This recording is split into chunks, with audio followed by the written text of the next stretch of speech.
పూల తండాలో సేవాలాల్ మహారాజ్ యొక్క విగ్రహాన్ని ఆవిష్కరించుకోవడం, అంబేద్కర్ గారి విగ్రహాన్ని ఆవిష్కరించుకోవడం, గాంధీజీ గారి విగ్రహాన్ని, 3 విగ్రహాలను ఒక్కరోజు ఇనాగ్రేట్ చేసుకోవడం, ఆ కార్యక్రమంలో పాల్గొనడం నా అదృష్టంగా నేను భావిస్తా ఉన్నా.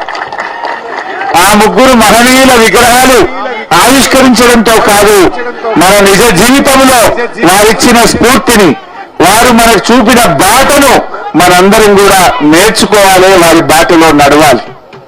ఎంత గొప్ప మహనీయులు! ఇలా గాంధీజీ గారు ఈ దేశానికి స్వాతంత్ర్యం తెచ్చిన మహనీయుడు, మన జాతిపిత మహాత్మా గాంధీ. ఆ రోజు గాంధీ గారు ఎలాంటి హింస లేకుండా అహింసాయుతంగా ఉప్పు సత్యాగ్రహంతో ఆయన ఎంతో పోరాటం చేసి ఈ దేశానికి స్వాతంత్ర్యం తెచ్చిన మహనీయుడు గాంధీ గారు. ఆ గాంధీజీ బాటలోనే నడిచిండు మన కేసీఆర్. ఆ గాంధీ బాటలో నడిచిండు, ఆనంద నిరాహార దీక్ష చేసి ఈ తెలంగాణ రాష్ట్రాన్ని తెచ్చిండు మన కేసీఆర్. మరొక మహనీయుడు డాక్టర్ బాబాసాహెబ్ అంబేద్కర్. ఇవాళ నిజంగా తెలంగాణ వచ్చిందంటే అంబేద్కర్ గారు రాసిన రాజ్యాంగమే మనకు తెలంగాణ వచ్చింది.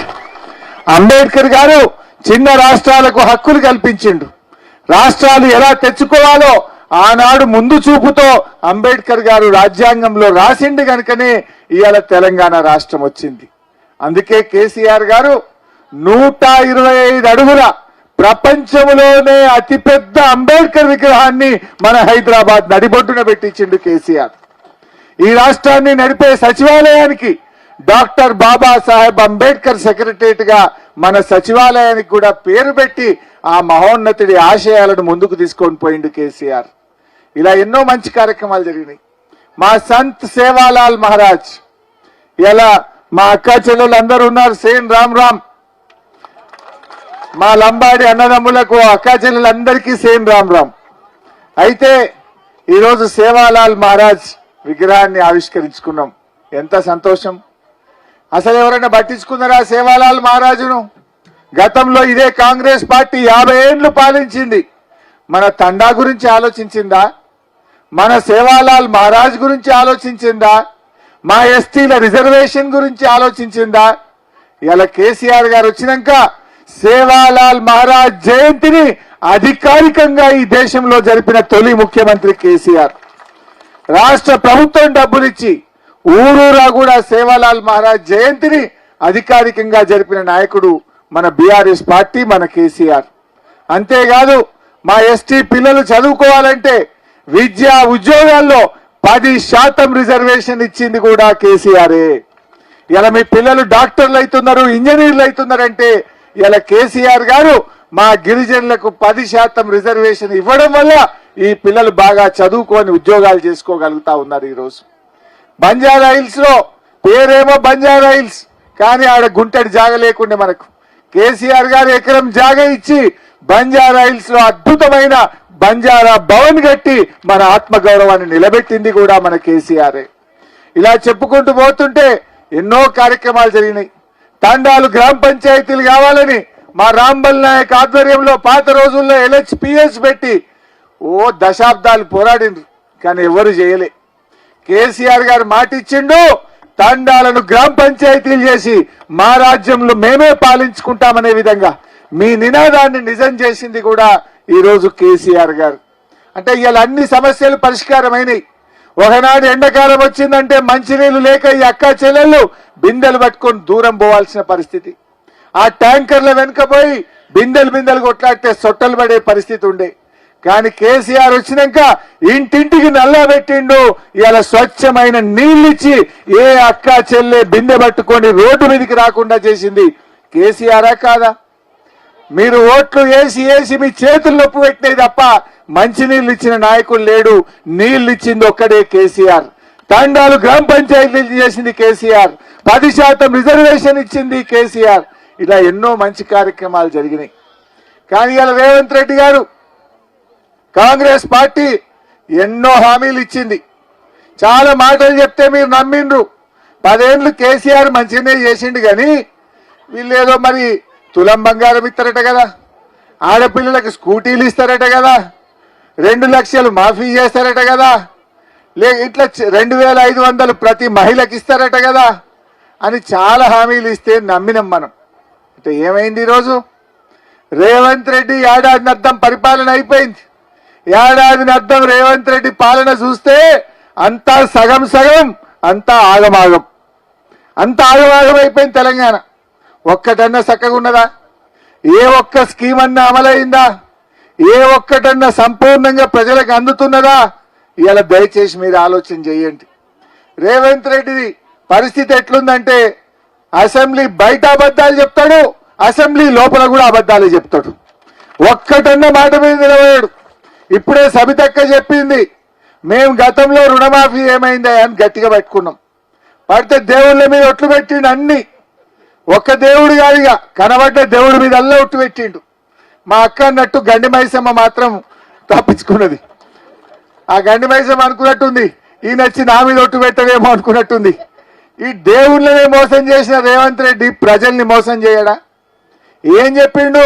15 ఆగస్టు కల్లా ప్రతి ఒక్కరికి రుణమాఫీ చేస్తా అని రాముల వారి మీద ఒట్టు పెట్టిండు, జయంగీర్ పీర్ దర్గా మీద ఒట్టు పెట్టిండు, చర్చి మీద ఒట్టు పెట్టిండు, మరి అలా శివుని మీద ఒట్టు పెట్టిండు, యాదాద్రి లక్ష్మీ నరసింహస్వామి మీద ఒట్టు పెట్టిండు. కానీ ఇవాళ రుణమాఫీ అయిందా? ఇవాళ సగం మందికి కూడా ఇవాళ రాష్ట్రంలో రుణమాఫీ కాలే. ముఖ్యమంత్రి కదా, ఆయన మాట నమ్మిండ్రు. 2 లక్షల మీదున్నోళ్ళు ఆ మీద డబ్బులు కట్టుండ్రి, ఒక్క క్షణంలో మీ రుణం మాఫీ చేస్తా అన్నాడు. పాపం ఆయన మాట నమ్మి కడితే ఇవాళ రైతులకు రుణమాఫీ కాలే, అప్పుల మీద పడ్డాయి. ఇవాళ ఆగమాగం అవుతున్నారు. పాపం రైతులు ఆత్మహత్య చేసుకుంటున్నారు. నేను రేవంత్ రెడ్డిని అడుగుతా ఉన్నా, నువ్వేమంటావు? మాట మాట్లాడితే నేను పాలమూరు బిడ్డను అంటావు, నల్లమల అడవుల్లోకి వచ్చిన అంటావు. మరి నల్లమల అడవులకి వెళ్ళి వచ్చినవైతే 2 లక్షల రుణమాఫీ విషయంలో నీ నిజాయితీ ఏమైంది? పాలమూరు బిడ్డవైతే నీ పౌరుషం ఎక్కడ పోయింది రేవంత్ రెడ్డి అంటున్నా. ఇవాళ ఈ రాష్ట్రంలో రుణమాఫీ కాక రైతులు ఎంతో బాధపడుతుంటే నువ్వు ఇవాళ ఎగబెట్టి మోసం చేసినావు. కొద్దిగంత చేసిండు. ఏం చేసిండు ఆ కొద్దిగంత మీకు కూడా అర్థం కావాలి. వానకాలం రైతు బంధు పైసలు 8,000 కోట్లు ఎగ్గొట్టిండు. మన వానకాలం రైతు బంధు పడాలా వద్దా? పడ్డదా? అవి 8,000 కోట్లు ఎగ్గొట్టిండు. మొన్న యాసంగిలో 3-4 ఎకరాల దాకా వేసిండు, అందులో ఒక 4,000 కోట్లు ఎగ్గొట్టిండు. అవి ఇవి కలిపితే 13,000 కోట్ల రూపాయలు రైతు బంధు పైసలు ఎగ్గొట్టిండు. ఈ 13 తీసుకుపోయి కొంతమందికి రుణమాఫీ చేసి ఇక నేను చేసిన అంటాడు. నువ్వు చేసిందేమున్నది? రైతు బంధు ఎగ్గొట్టినావు, పావుల మందికి రుణమాఫీ చేసినావు, 12 మందికి రుణమాఫీ కూడా ఎగ్గొట్టినావు. మీరు యాద్ చేసుకోండి, కేసీఆర్ గారు ఉండగా కరోనా వచ్చింది. కరోనా వస్తే మనందరం తలుపులు పెట్టుకొని ఇళ్లలోనే ఉన్నాం 45 రోజులు. భయపడ్డం బయటకు రావాలంటే. బస్సులు బంధు, ఎక్కడ రోడ్ల మీద మనిషి లేకుండా అయిండు. గంత కరోనా కష్టకాలంలో కూడా కేసీఆర్ గారు మీరు రైతు బంధు వేసిండా లేదా? బరాబర్. నీ నెల 2,000 పింఛన్ ఇచ్చిండా లేదా? నీకు ఏదన్నా ఆపిండా కేసీఆర్? మరి ఏమైందా రేవంత్ రెడ్డికి? ఇప్పుడేం కరోనా లేదు, ఏం తిప్పలు లేదు. ఎందుకు ఇవ్వవు రైతు బంధు? వానకాలం 9,000 రైతు బంధు ఎగ్గొట్టివి, యాసంగి 4,000 ఎగ్గొట్టివి. 13,000 కోట్ల రూపాయలు మా రైతుల చేతుల్లోకి, మా పేదల చేతుల్లోకి వచ్చే డబ్బులను ఇవాళ ఎగబెట్టిండు రేవంత్ రెడ్డి. 13,000 ఎగ్గొట్టిండు. గివి తీసుకుపోయి రుణమాఫీల జరంత ఇచ్చినట్టు చేసి ఇక రుణమాఫీ అయిపోయింది అంటాడు. చెప్పింది ఎంత రుణమాఫీ? 49,000 కోట్లు చేస్తా అన్నాడు. బడ్జెట్లో 31,000 కోట్లు అన్నాడు, కానీ ఇచ్చింది 15-16 కూడా లేదు. అంటే అంతా మోసం. రైతు బంధు ఏమన్నాడు? ఎకరానికి 15,000 అన్నాడు. పోనీ అదన్నా వచ్చిందా? అది వచ్చింది లేదు. ఏ ఒక్క మాట కూడా ఇవాళ నిలుపుకోలే. కేసీఆర్ గారు ఉండగా ఈ రాష్ట్ర జీడిపి పెంచిండు, రాష్ట్రం యొక్క ఆదాయం పెంచిండు కేసీఆర్ జీడిపి పెంచితే రేవంత్ రెడ్డి గుండాయిజాన్ని పెంచుతున్నాడు. కేసీఆర్ గారు ఈ రాష్ట్రంలో పేదల తలసరి ఆదాయం పెంచిండు. పేదల ఆదాయాన్ని కేసీఆర్ తలసరి ఆదాయం పెంచితే ఈ రేవంత్ రెడ్డి ఏమో ఆయన కుటుంబ ఆదాయాన్ని పెంచుకుంటుండు. ఆయన కుటుంబ ఆదాయం పెరుగుతుంది తప్ప పేదలకు ఆదాయం పెరుగుతలేదు. ఏమైనా మాట్లాడింది అనుకో, రేవంత్ రెడ్డి పాలన ఎట్లుందంటే అయితే లూటీ లేదంటే లాఠీ. మొత్తం ఇప్పుడు రోడ్ వేసిండు. ఏం రోడ్డు? మీరందరూ వద్దంటున్నారు. 6 line road, green field road వేస్తా అంటే ఎందుకయ్యా ఈ రోడ్ అని మీరు అందరు అడుగుతున్నారు. నాకాడ ఊర్లే దరఖాస్తులు ఇచ్చిండ్రు రైతులందరూ. ఏమంటున్నారు? ఆల్రెడీ నాగార్జున సాగర్ హైవే ఉన్నది, శ్రీశైలం హైవే ఉన్నది, మా సబితమ్మ గారు వేయించిన ఫార్మాసిటీ 4 లైన్ రోడ్ ఉన్నది, మీదికెళ్ళి రీజనల్ రింగ్ రోడ్ వస్తుంది. 4 రోడ్లు ఉండగా మళ్ళా మా భూములు తీసుకొని ఈ రోడ్ వేసుడు ఎందుకయ్యా అని పాపం ఆ భూమి పోతున్న రైతులంతా ఏడ్చుకుంటానన్నాడు కలిసింది. ఇప్పుడు 1000-1200 ఎకరాలు గుంజుకుంటున్నావు. ఎవరి కోసం? ఎవరిది 4th సిటీ? దీనివల్ల ఎవరు బాగుపడతారు? ఎవరి కోసం చేస్తున్నావు రేవంత్ రెడ్డి? ఆ భూమి నీది పోయి ఉంటే నీకు బాధ తెలుస్తుండే. 1-2 ఎకరాలు కొనుక్కున్న రైతుల భూములు తీసుకొని ఇవాళ 4 లైన్ రోడ్ వేసే ప్రయత్నం చేస్తున్నారు. ఏమన్నది కాంగ్రెస్ పార్టీ? మా ఎస్సీలకు, మా ఎస్టీలకు, మా బీసీలకు ఇచ్చిన భూములకు పట్టాలు ఇస్తా అని చెప్పింది ఆ రోజు. అమ్ముకునే హక్కులు కల్పిస్తామని చెప్పింది ఆ రోజు. ఇవాళ పట్టాలు ఇచ్చి లేదు కానీ ఉన్న భూములు గుంజుకుంటున్నాడు రేవంత్ రెడ్డి. కొత్తగా మళ్ళా ఫార్మాసిటీ పక్కన ఇంకా 12,000 ఎకరాలు గుంజుతాడట. ఇప్పుడు 4 లైన్ రోడ్ పేరు మీద మళ్ళీ 1,200 ఎకరాలు గుంజుతున్నాడు. మహేశ్వరం కాన్స్టెన్సీలో ఇంకో 2,000 ఎకరాలు ఇండస్ట్రీల మీద గుంజుతున్నాడు. నేను అడుగుతా ఉన్న రాహుల్ గాంధీ గారిని, రాజ్యాంగం చేతులు పట్టుకొని తిరుగుడు కాదు, ఆ రోజు నువ్వు ఇచ్చిన మాట ప్రకారంగా ఎస్సీ ఎస్టీల అసైన్డ్ భూములను పట్టా భూములుగా మార్చండి, వాళ్ళకు హక్కులు కల్పించండి అని చెప్పి ఈరోజు డిమాండ్ చేస్తా ఉన్నాం. బాగా ఆలోచించాలి. మీరు కూడా భయపడాల్సిన అవసరం లేదు, మేమందరం మీకు ఉంటాం. ఆనాడు కేసీఆర్ గారు ఏ మాట ఇస్తే ఆ మాట మీద నిలబడ్డాడు. 200 పింఛన్ 2,000 చేస్తా అంటే చేసిండా లేదా? 10,000 రైతు బంధు ఇస్తా అంటే ఇచ్చిందా లేదా? ఇట్లా కేసీఆర్ గారు చెప్పిన మాట నిలబెట్టుకున్నాడు. ఒక్కొక్కటి రేవంత్ రెడ్డి ఆ 2,000 కేసీఆర్ ఇచ్చినే ఇస్తుండు, ఈయన ఇచ్చినాక ఏం లేదు.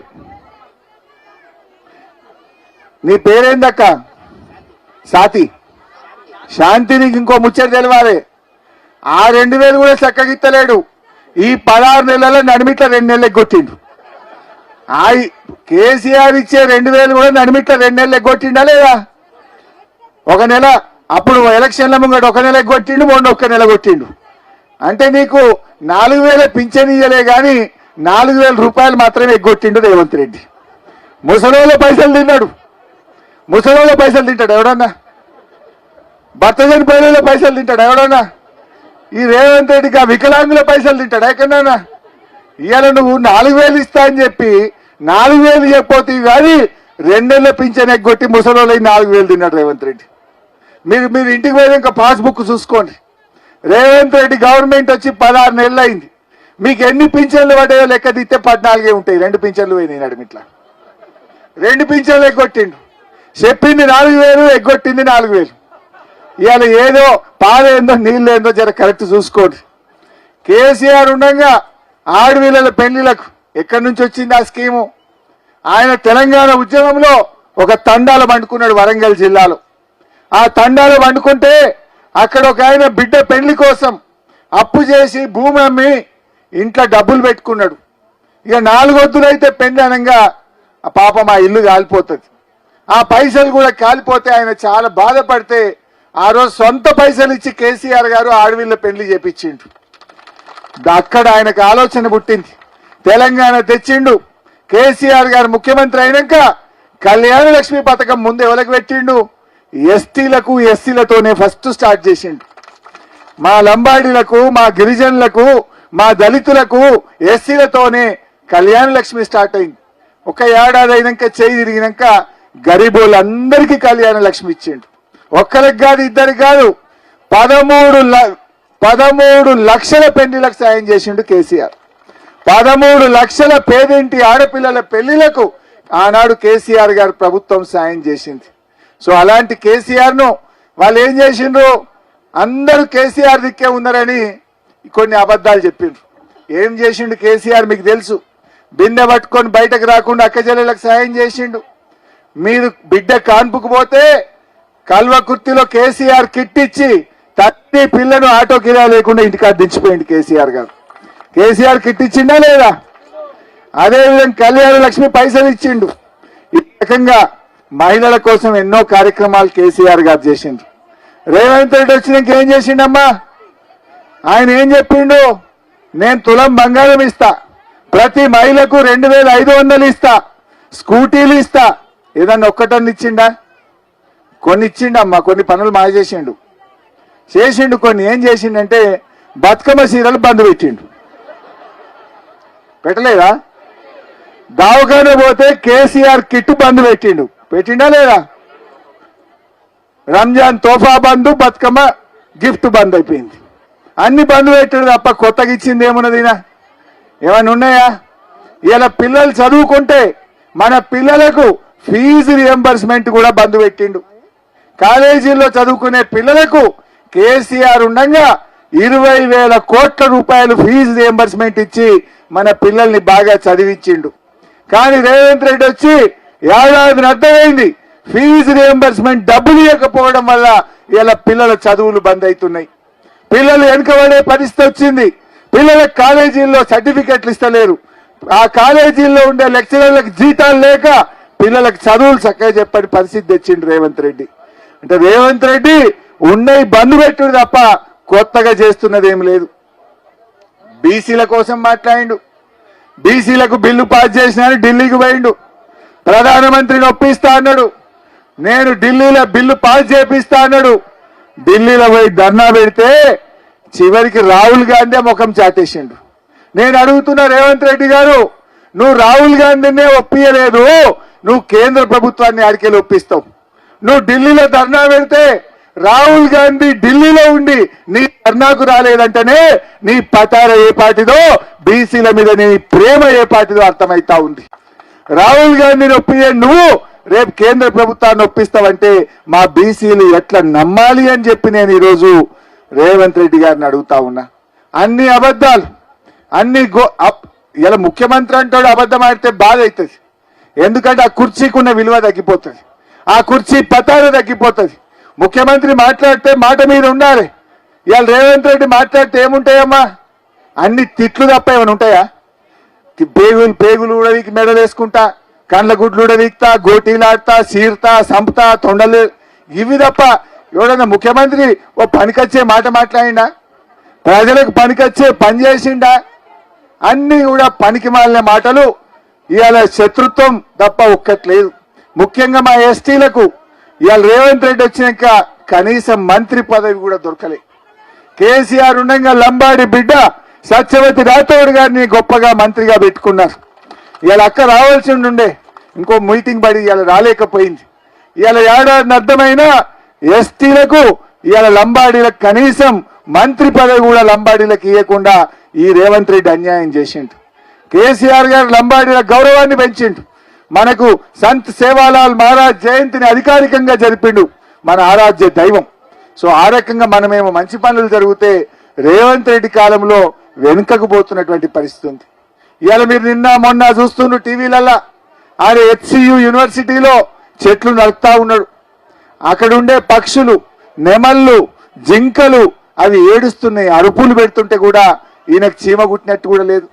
ఇవాళ ఇంతసేపు ఏ భూములు అమ్ముకుందామా, ఏ భూములు లూటీ చేద్దామా, ఇది తప్ప రేవంత్ రెడ్డికి ఇంకో పని లేదు. ఆడ అగ్రికల్చర్ యూనివర్సిటీలో 100 ఎకరాలు గుంజుకున్నాడు. ఇవాళ ఇప్పుడు మళ్ళా 400 ఎకరాలు హైదరాబాద్ సెంట్రల్ యూనివర్సిటీలో గుంజుకొని దాన్ని అమ్ముకుంటాడట. ఇవాళ భూములు అమ్ముకోవడానికే నువ్వు ముఖ్యమంత్రి అయినవా? అదేనా నువ్వు చేసే పని? నువ్వు పేదలకు ఇచ్చిన మాటలు ఏమైనాయి? పేదలకు ఇచ్చిన హామీలు ఏమైనాయి? ఒకసారన్నా రా ఏదైనా ఊర్లకు. నేను రేవంత్ రెడ్డిని అడుగుతా ఉన్నా, బాగా చెప్తున్నావు కదా రుణమాఫీ అయిపోయింది అన్నాడు. అయిపోయిందా అమ్మాయి అందరికీ? అయిందా రుణమాఫీ? మా బోయినకుంట తండ కదా ఇది.